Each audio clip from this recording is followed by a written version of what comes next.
Hi, I'm Jim Pendry. Many times we come across people, myself included, where we just don't know how to get across to them why they should change their diet. We know they should, but we just can't think of the words to say. And so I came across a few things over the years that I like to use as a little tool that I can show people. It kind of helps them understand it. Because honestly, when you start talking diet change to people, it's like politics and religion. It's like, this is how I've been doing it my whole life, and I don't see why I should have to change, and this is the way my mom fed me, and people have all these things going through their mind. And so I came across this study years ago, and I like to use it to help people. So the first question, not obviously, but often that people throw out at you is this one. Well, my grandfather, he smoked and he drank coffee and alcohol and ate sugar and didn't exercise, and he lived to 98 years old and he was healthy.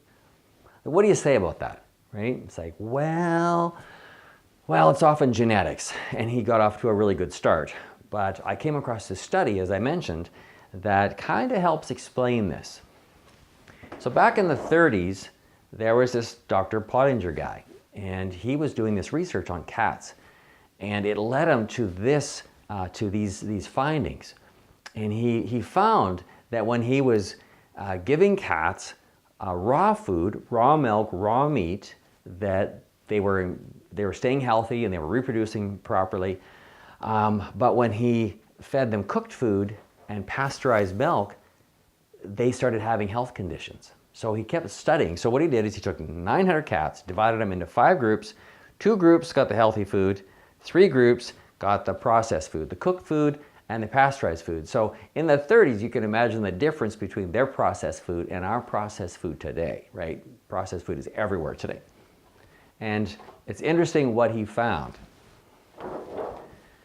So out of these groups, the ones that had the healthy food, the raw food, they remained healthy, and their offspring were healthy even 5 generations later, right? So you think of your grandparents and your parents and yourself and your kids and your grandkids. That's 5 generations.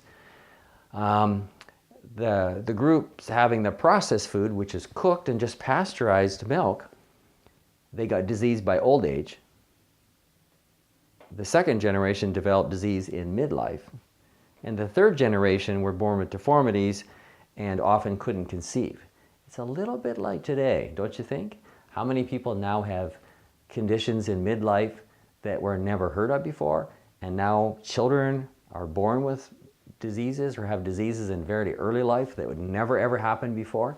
It's like, so it's kind of happening to the human race too, and so many people eating processed food and just not live enzymes like healthy food.